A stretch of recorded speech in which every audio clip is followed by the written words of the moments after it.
Heading कुछ डलवाए थे ना।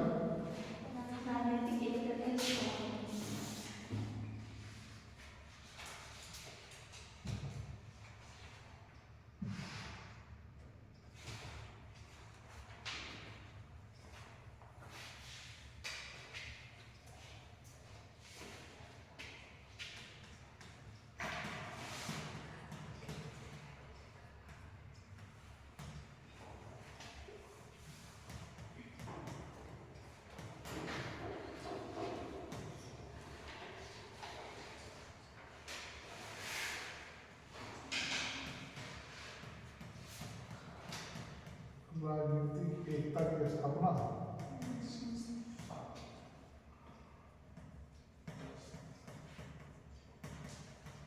हम लोग कर रहे हैं कि गुप्त काल को स्वर्ण काल क्यों कहा जाता है, ये टॉपिक चल रही है ना। इसमें हम लोगों ने पढ़ा कि उसको योग्य सम्राट थे, ठीक, और दूसरा आपका योग्य राजनीतिक एकता की स्थापना और विदेशी शासन की समाप्ति। तो इसी तरीके से हम देखें कि कितने कार्य थे जिसके वजह से हम लोग गुप्त काल को स्वर्ण काल या स्वर्ण युग कहते हैं। लिखिए इसमें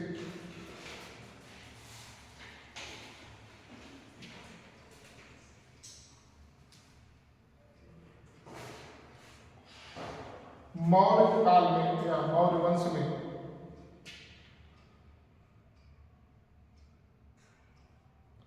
सबसे पहले राजनीतिक एकता स्थापित हुई थी। सबसे पहले राजनीतिक एकता स्थापित हुई थी।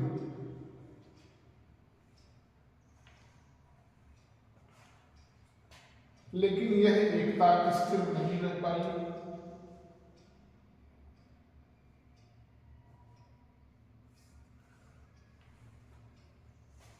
जगह जगह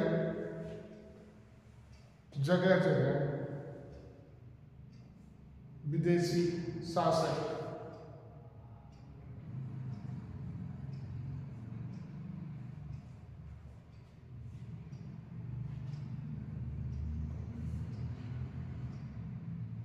आक्रमण करके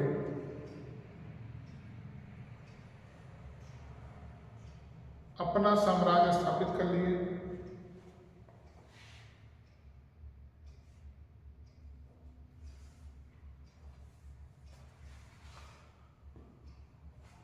माना जाता है कि गुप्त काल से 5 शताब्दी तक, गुप्त काल से 5 शताब्दी पहले तक या पूर्व तक, 5 शताब्दी पूर्व तक भारत की एकता खंडित थी।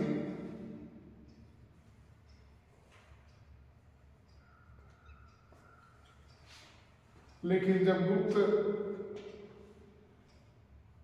राजाओं का युग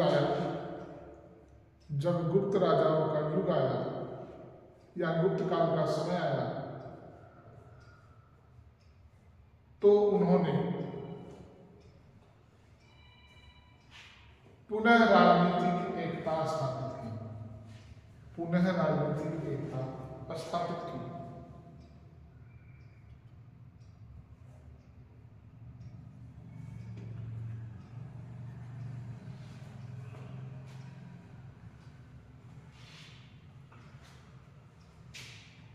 दूसरा हेडिंग डालिए कुशल प्रशासन।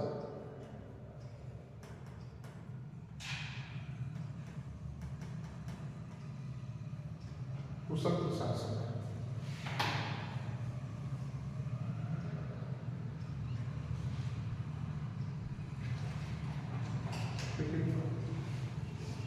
चूंकि गुप्त काल के सम्राट या राजा कुशल प्रशासक थे,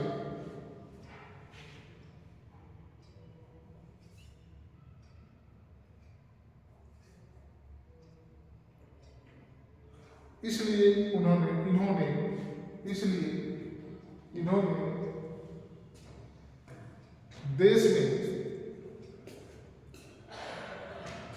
देश में लोक कल्याणकारी राज की स्थापना की।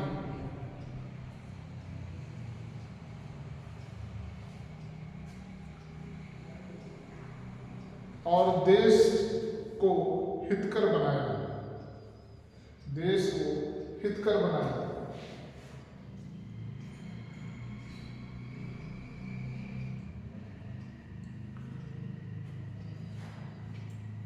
इनकी शासन व्यवस्था ऐसी थी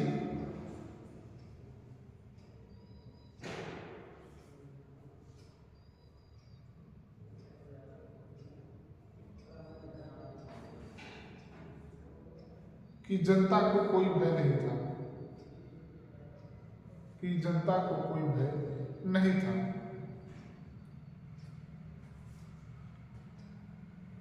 फायान ने भी अपने वृत्तांत में लिखा है कि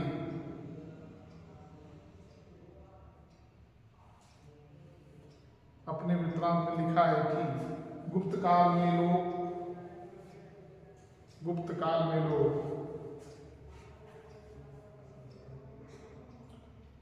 चोरी डकैती से निडर थे।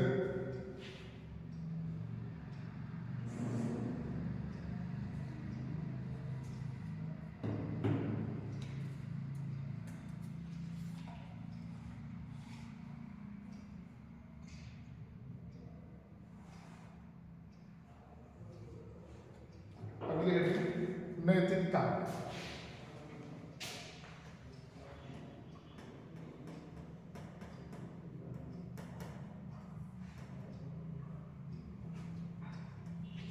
लेकिन थोड़ा सा समझ लीजिए पहले, जैसे हमने आपको बताया कि राजनीतिक एकता की स्थापना।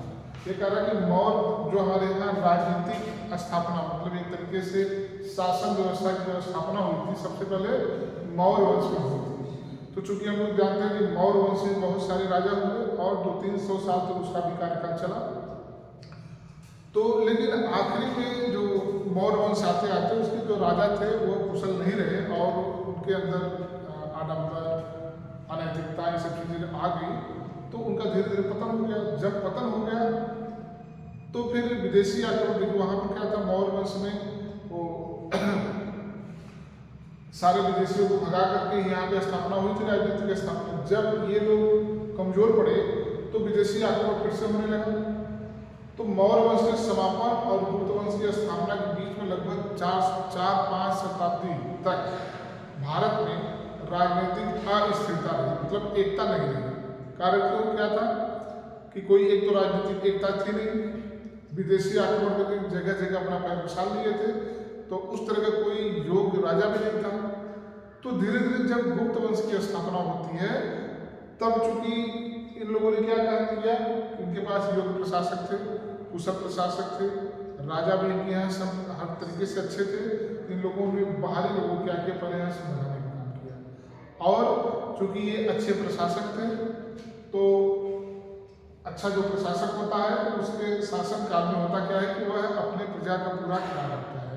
जब वह अपनी प्रजा का पूरा ख्याल रखेगा तो कल्याणकारी राज्य की स्थापना करेगा। उस कल्याणकारी राज्य में जितनी आपकी मूलभूत आवश्यकताएं होती हैं, हमने आपको बताया स्वास्थ्य, चिकित्सा, ठीक है, काम मिलना, शिक्षा, ये सारी चीजें आपको जब मिलती हैं तो आप या हम खुशहाल रहते हैं। ठीक, तो इन लोगों ने ये चीज किया और कुशल प्रशासक के रूप में इन लोगों ने जब आपका जब भी कोई राजा या कोई प्रशासक जब अच्छा होता है तो गलत कार्यों को करने वाले लोग बहुत कम होते हैं। उसका कई कारण होता है। एक तो ये होता है कि लोगों के अंदर डर पैदा हो जाता है कि अगर हम ये गलत काम करेंगे, चोरी डकैती करेंगे तो एक तो कठोर दंड हो सकता हो आपको मिलता हो, उस डर से आप नहीं करेंगे। हो सकता हो कि आपको सामाजिक दंड मिलता हो बहुत बड़ा, आपको बहिष्कार कर दिया जाता हो, तब भी आप काम नहीं करेंगे। तो कुल मिला के ये जो कुशल प्रशासक थे इन लोगों ने ऐसी व्यवस्था बना दी थी कि चोरी डकैती नाम की सब कोई डर नहीं था और इनके समय में प्रजा क्या थी, बिल्कुल खुशहाल थी। अब देखिए नैतिकता मिलती है।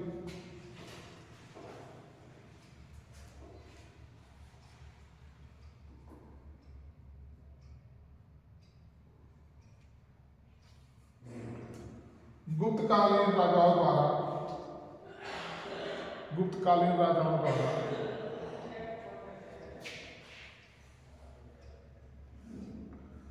प्रजा के नैतिकता के विकास पर प्रजा के नैतिकता के विकास पर बहुत जोर दिया गया।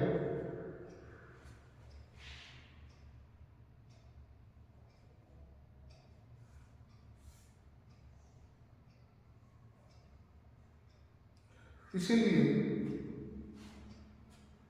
गुप्त काल के लोग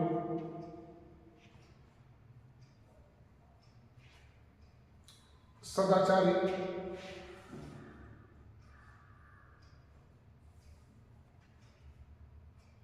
सत्यवादी,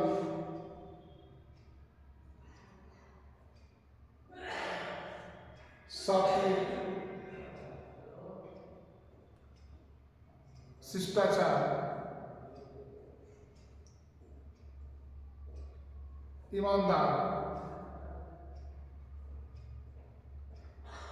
अतिथि का सत्कार करने वाला,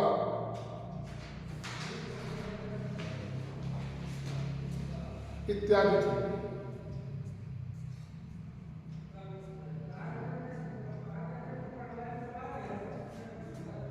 फायाद ने अपने वृत्तांत में लिखा है कि ये लोग लहसुन, प्याज, मांस, मदिरा इन सब का सेवन भी नहीं करते थे।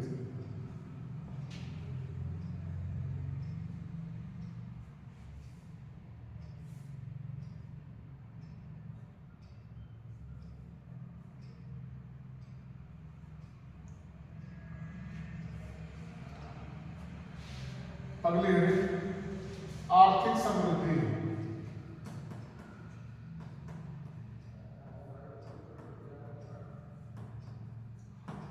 अच्छा, जो ये सब चीज लहसुन, प्याज, मांस नहीं खाता है, क्या वाकई उसका दिमाग बिल्कुल सादा सादा रहता है? कोई गेस किया है स्वाति? जो लोग ये चीजें सब नहीं खाते हैं, जैसे तला भुना कर लो, लहसुन प्याज कर लो, मांस, मदिरा तो मान लो छोड़ दो, वो तो भाई वैसे की चीज़ है, तो क्या उसको जो लोग खाते हैं वाकई वो बिल्कुल गुस्सा के होते हैं, सदाचारी रहते हैं? ऐसा कुछ होता है? बताओ, तुम लोग तो खाते हो?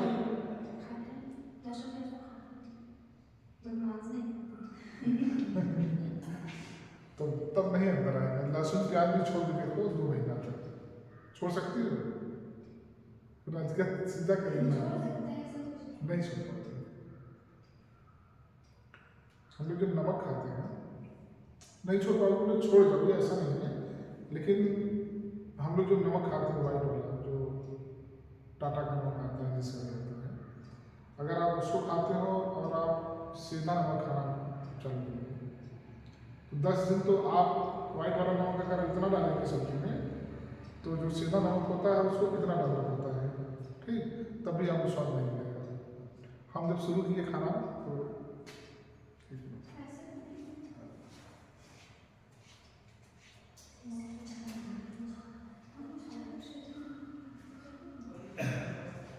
ऐसा का मतलब ये जैसे उसकी जो क्वालिटी है, जब एक बार आप खाने लगेंगे तो फिर उसकी क्वांटिटी कम हो जाएगी। तो हम एक बार पहले थोड़ा सा लिया, पहले चेक करते हैं, 4-5 दिन खाए तो लगा कि जैसे कुछ नमक है ही नहीं इसमें, इसे समझो मतलब बता के वो वाइट वाला कितना तेज होता है। फिर उसको बंद करके फिर खाने लगे, लेकिन फिर बाद में लगा कि नहीं उसको चेंज करना है। तो 10-12 दिन तक मुझे लगा कि जैसे बिना नमक का ही कोई चीज़ खा रहा हूँ, इतना कभी भी डालता था, कभी ऊपर से भी डालता था, लेकिन अब बिल्कुल नॉर्मल हो गया है। अब मतलब जितना वाइट आप डालते हैं, जैसे एक बार आदत की बात है, छूट गई तो छूट गई, तो फिर लहसुन प्याज आप नहीं खा पाएंगे कभी भी। तो फिलहाल ये इसका जो कहने का मतलब है कि पहले ये माना जाता था कि जो ये सब चीज़ें आज भी लोग कहते नहीं, जैसे कोई अगर ये नॉनवेज खाता है तो लोग कहते नहीं ये राक्षसों वाला भोजन है, जंगली जानवर वाला भोजन कहते हैं ना, ये पहले कहा गया था कि लहसुन प्याज या तड़का भड़का देके खाने वाला वो बहुत उत्तेजित वाला पदार्थ होता है खाने के लिए। लोग कहते हैं कि पालक खाओ, धनिया खाओ, बथुआ खाओ ना, दूध पियो, इससे आपका दिमाग क्या रहेगा, शांत रहेगा, आप झगड़ा नहीं करोगे। लेकिन ये सब बातें बहुत पहले की थी, अब ऐसा कुछ नहीं है। तो ये सब चीज़ें किस में आता था, नैतिकता में आता था। अभी आपका कोई रिश्तेदार आ जाए, बिना नमक लहसुन प्याज के, अगर बिना लहसुन प्याज के अगर आप खाना खिलाओ तो दोबारा आपको कभी आएगा नहीं, ठीक है। तो ये नैतिकता नहीं था। पहले आप खिलाते तो ये होता ही नहीं, ये हमारी नैतिकता है। अभी क्या हो जाएगा, उल्टा हो जाएगा। अभी तो लोग आते हैं, पहले क्लियर करके आते हैं कि भैया अगर रुकेंगे तो क्या खिलाएंगे, या कोई बुलाता है तो बता देता है कि आइए आपको ये खिलाएंगे। तो लोग गेस करते हैं कि अगर मनपसंद चीज़ खाने लायक है तो कहेंगे हाँ ठीक है आते हैं, नहीं तो दुनिया भर का बहाना है, नहीं यार टाइम नहीं है, दूसरे दिन देखते हैं। पहले ऐसा कुछ नहीं था। तो कुल मिलाकर के उस समय ये सब नैतिकता में था कि ये जो इनका रहन सहन था। तो गुप्त काल के लोगों में चूँकि नैतिकता जब हमारे राजा में होती है, शासक में होती है, तो जाहिर सी बात है प्रजा में होती है। और चूँकि जब हम या कोई जब प्रजा का पूरा अपने ख्याल कर रहा है तो जैसे राजा कहेगा अगला प्रजा वैसे ही करेगी। तो जब प्रजा राजा में तालमेल था, इसीलिए इन लोगों ने इस तरीके, तो जो अभी हमने बताया कि जो फाइयान यहाँ पे आया था जिसने अपना यात्रा वृत्तांत यहाँ के बारे में लिखा है आपको, वो भी लिखा है अपने वृत्तांत में कि गुप्त काल के लोग ये सब चीज़ें खाते पीते नहीं थे। आर्थिक समृद्धि,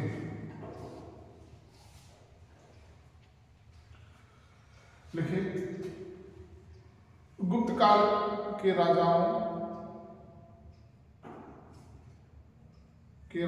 के कुशल प्रशासक के कारण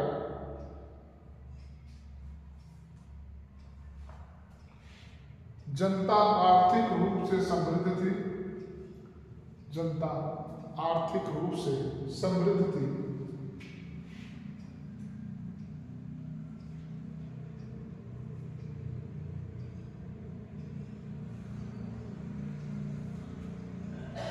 गुप्त काल एक कृषि प्रधान देश था।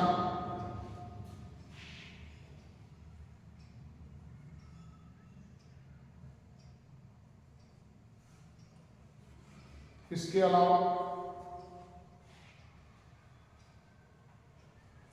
बाहरी देशों से भी व्यापार होता था। बाहरी देशों से भी व्यापार होता था।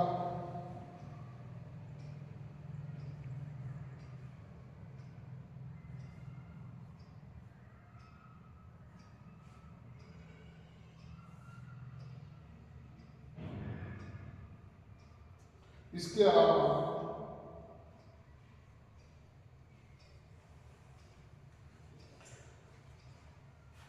गुप्त काल के शासक सिंचाई और व्यापार को प्रोत्साहन देने वाली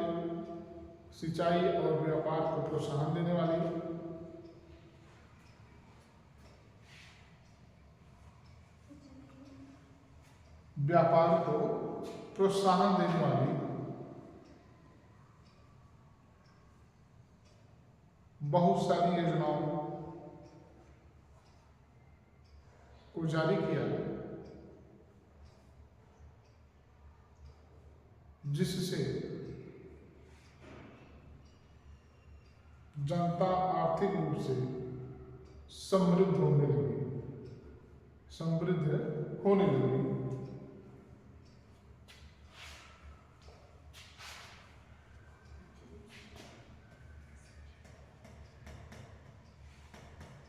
साहित्यिक उन्नति,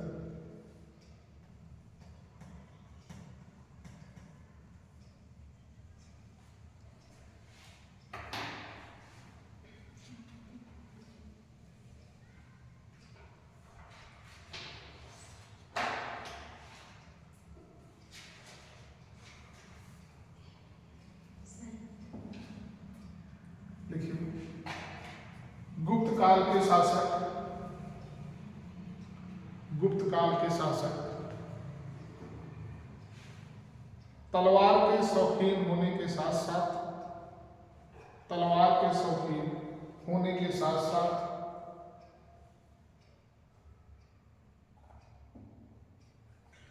स्वयं भी विद्वान थे। स्वयं भी विद्वान थे और विद्वानों को आश्रय भी दिया करते थे। विद्वानों को आश्रय भी दिया करते थे।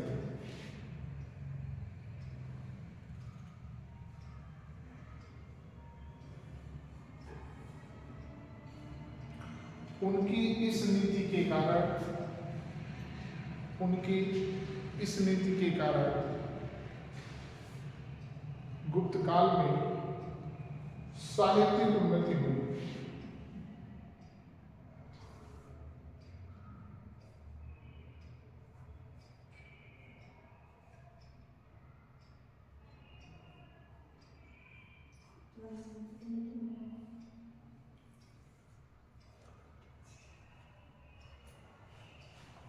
इस काल में गद्य और पद्य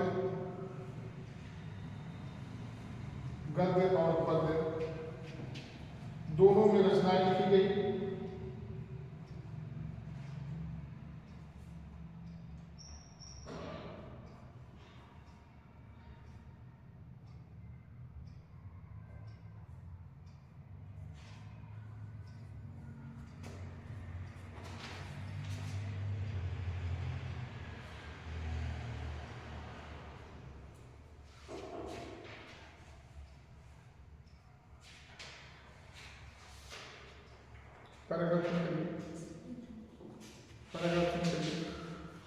गुप्त युग की काव्य रचना की शैली, गुप्त युग की या गुप्त काल की काव्य रचना की शैली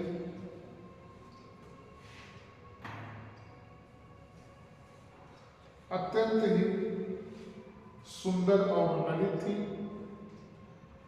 अत्यंत सुंदर और ललित थी और इनकी भाषा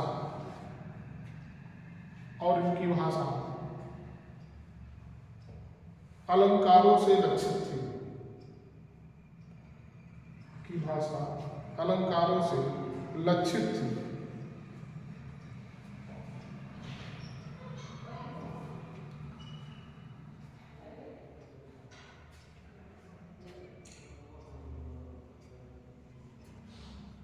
इनके दरबार में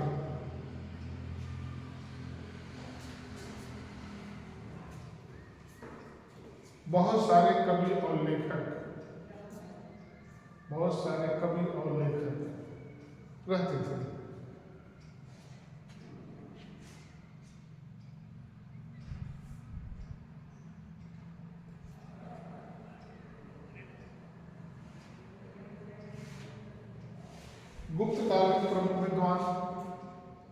गुप्तकालीन प्रमुख विद्वान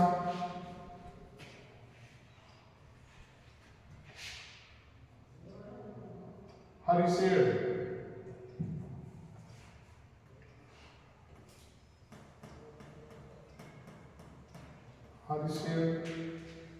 प्रयाग प्रशस्ति का रचयिता है।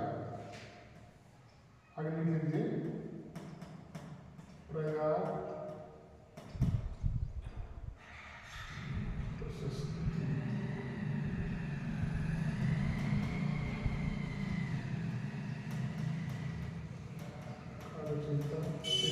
दूसरा विशाख दत्त,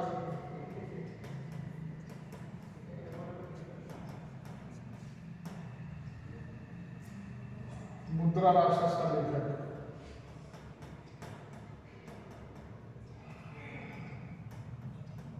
ये तो आगे लिखा गया है, फिर लिखा दे रहे हैं। विष्णु शर्मा,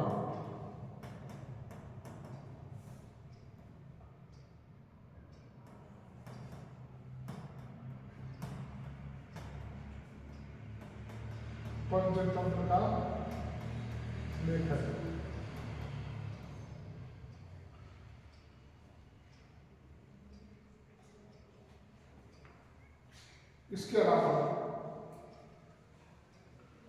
इसके अलावा वराहमिहिर, इसके अलावा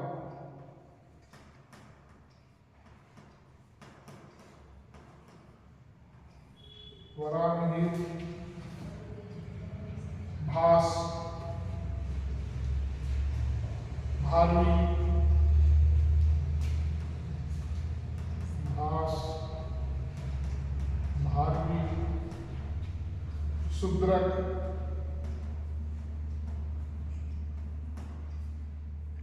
दंडी,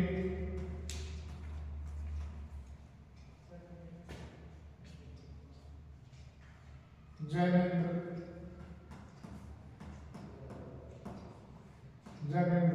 इत्यादि विद्वान रहते थे।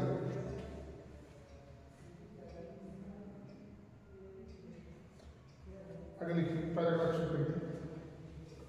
गुप्त काल के विद्वानों में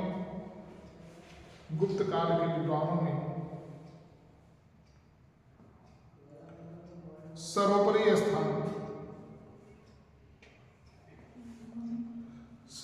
स्थान कालिदास जी का है।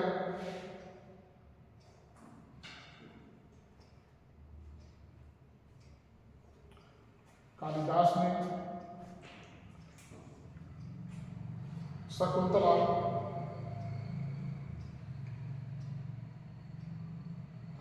मालविकाग्निमित्रम,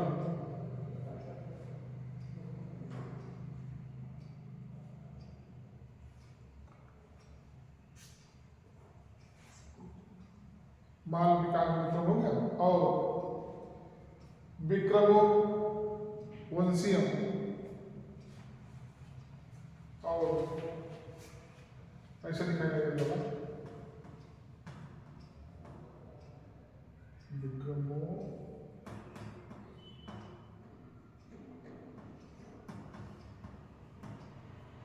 ठीक, शकुंतला, मालविकाग्निमित्र, या इसको मालविकाग्निमित्र भी कहा जाता है।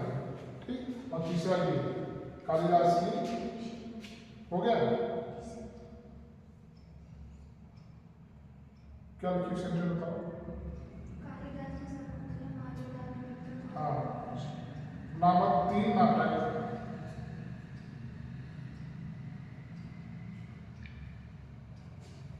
कुमार संभव,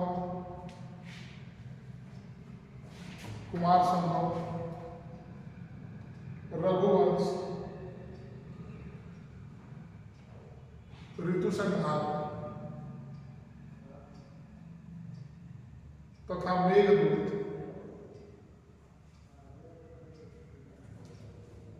नामक काव्यों की रचना की है।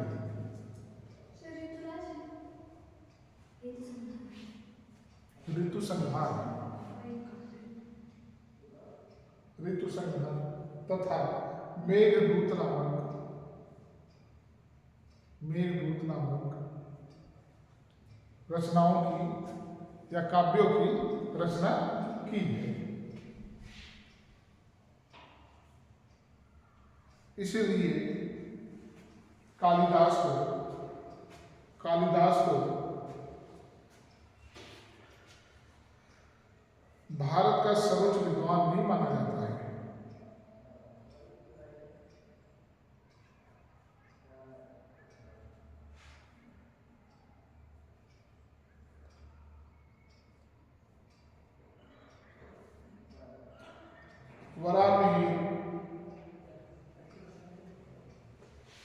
वरामिहिर इस युग के मतलब गुप्त काल के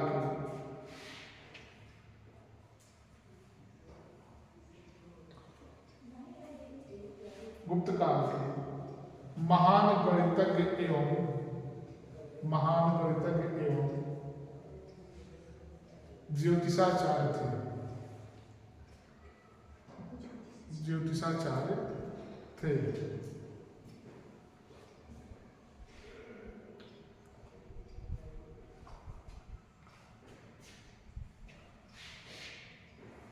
अब समझ में आया कि ये साहित्यिक उन्नति क्यों हुई। सोच लो कितने कवि, विद्वान, ज्योतिषाचार्य, गणितज्ञ, ठीक, इतने थे। और ज्योतिषाचार्य कौन होता है स्वाति? जैसे बताओ है? भविष्य के बारे में तुम इलाहाबाद अगर आओगे ना, वहाँ पे बैनर पोस्टर लगा हुआ है फला ज्योतिषाचार्य। अब आप जाओगे तो आपका हाथ देखेंगे, 10 बात ऐसी बताएंगे जो व्यवहारिक बातें हैं। जैसे अभी हम कह देंगे अच्छा तुम हंसती बहुत हो, तुम्हारे घर में कोई बीमार रहता है, 3 मीटिंग खाना खाती हो तुम, कुछ ऐसी चीजें हैं जो आपके सटीक बैठेंगी। आप किसके घर में कोई बीमार नहीं रहता है? कौन हंसता नहीं है? कौन 3 बार 4 बार खाना नहीं खाता है? कॉमन सी बात है। तो 10 बात ऐसे बताएंगे जिसमें 7-8 आपको टैली करेगा। आप कहेंगे अरे ये तो बहुत सही बता रहा। हाँ सर और बताइए, नौकरी तुम्हारी तो तय है, लेकिन तुम्हारा पढ़ाई में मन नहीं लगता है, लेकिन लगा देंगे मन से पढ़ाई करो। आप मन से कैसे पढ़ेंगे, उसका क्या मामला है? तो उसके मामले ये बताएंगे कि इतना आप खर्च करो, ये करो, वो करो। तुम्हारे जो प्रिंसिपल साहब हैं ये भी देखते हैं, और ये उसी के देखते हैं जिसके बारे में जानते रहेंगे, सबका नहीं देखते हैं। इसलिए ऐसी कॉमन सबके हाथ में परीक्षा बताते हैं। जैसे देखेंगे अच्छा तुम्हारे हाथ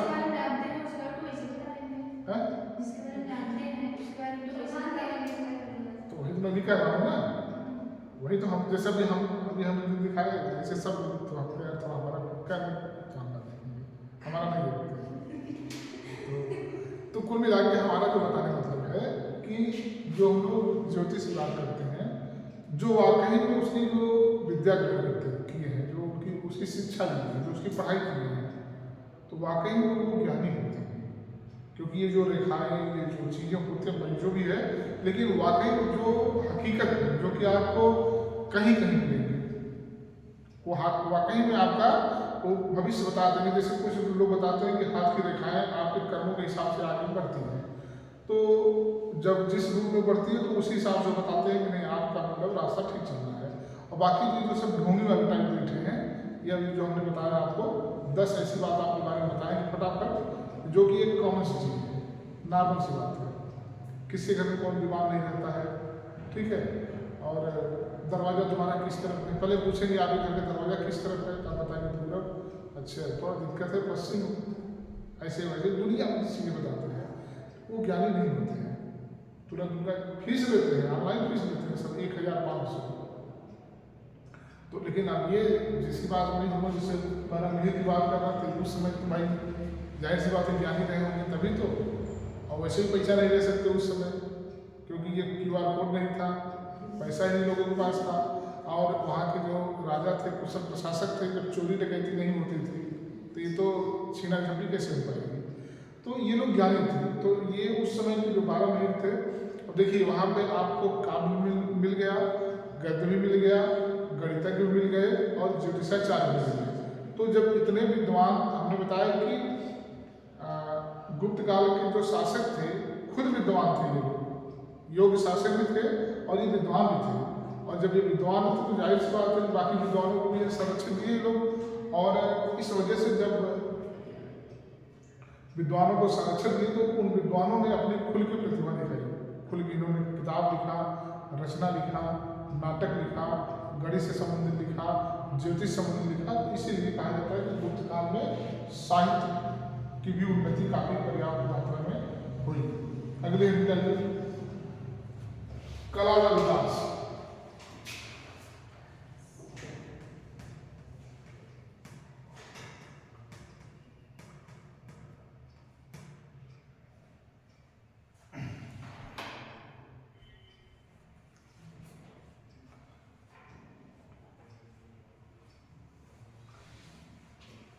हमारे गांव में एक लड़का आया था 10-12 साल पहले, 15 साल पहले यहाँ आया था पढ़ने के लिए। तो यहाँ से गया तो गांव में जितने लड़के गाय भैंस चराने वाले नहीं, तो पढ़ाई लिखाई छोड़ दिए हो, सबको कहता था ये सब ठीक काम नहीं है, तुम लोग आइए बोलो, सब लोग चले गए। उसी तरीके से मीटिंग करते क्या है कि जितने लोग कुछ नहीं बीटीसी करो, एक सूत्री का आके बोले कि बीटीसी करो, मतलब ये नहीं देखेंगे कि उसको करना है कि नहीं करना है, इकोनॉमिकल दिक्कत है या नहीं है, या वो तेज है, ये भी तो है ना, BA BSc तो सब कर लेता है, लेकिन सबको कहेंगे कुछ नहीं, बीटीसी करो। तुम लोग खुद ही क्लास पिछले बार तुम लोग करती थी, कोई भी करो नहीं, यही करो। और तो इनका ये प्रचार बनता है, उसका ये प्रचार था, 2-3 साल प्रचार किया, खुद ही वापस चला गया, खुद ही वापस चला गया। आइए देखते हैं।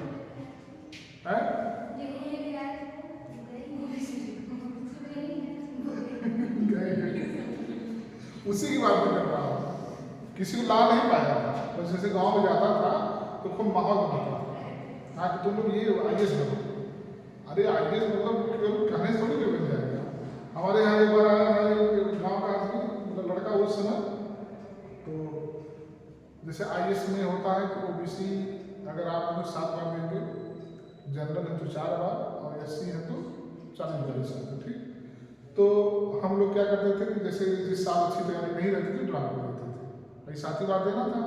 तो शुरू में एक आध बार मैं दिया था, मुझे लगा कि पूरी तैयारी नहीं हुई है, तो उस साल में नहीं दे रहा था जिस साल वह देने आया था, गाँव से देने आया था, उस साल में नहीं दे रहा था।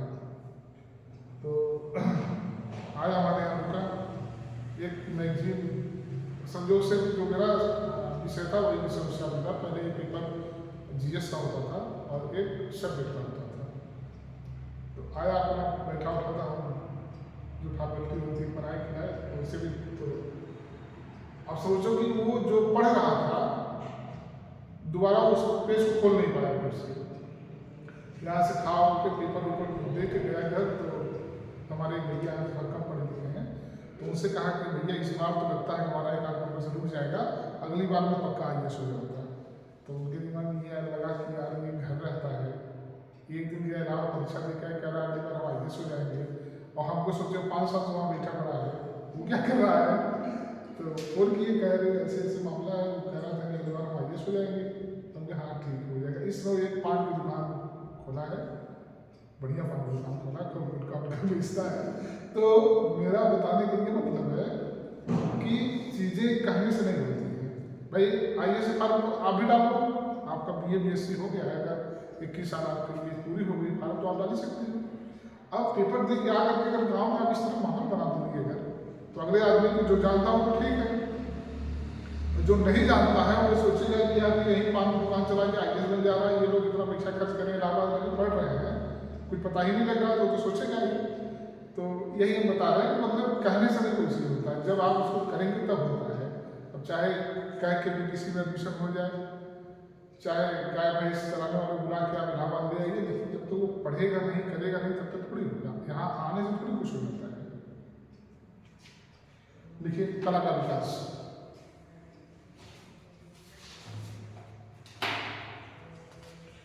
लेकिन गुप्त काल में कलाकार, गुप्त काल में कलाकार सर्वांगीण विकास हुआ।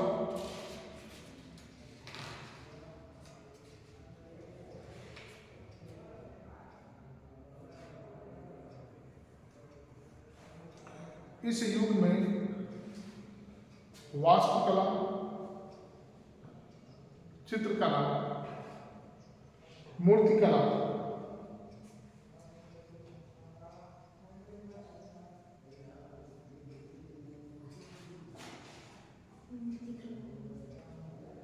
आदि कला के विविध रूपों ने, अपनी असीम प्रतिभा दिखाई।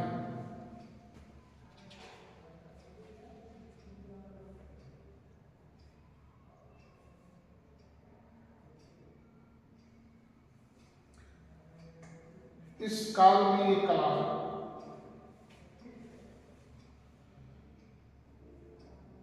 केवल राजमहल तक सीमित नहीं था, केवल राजमहल तक ही सीमित नहीं था, बल्कि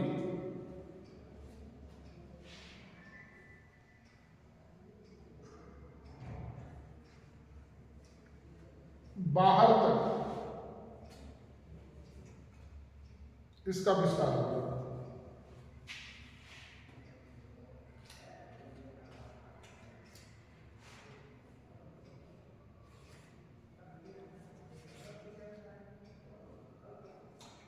गुप्त राजाओं के समय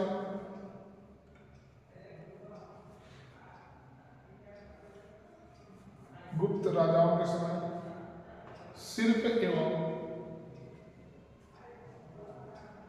कला चरम उत्कर्ष पर थी।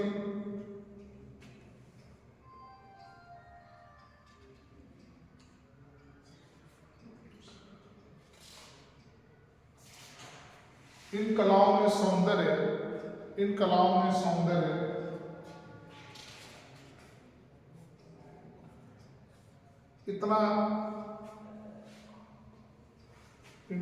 सौंदर्य इतना घुला मिला था कि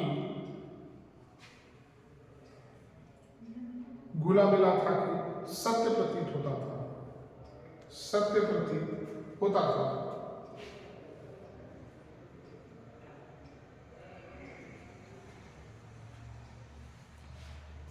गुप्तकालीन चित्रकला के केंद्र थे।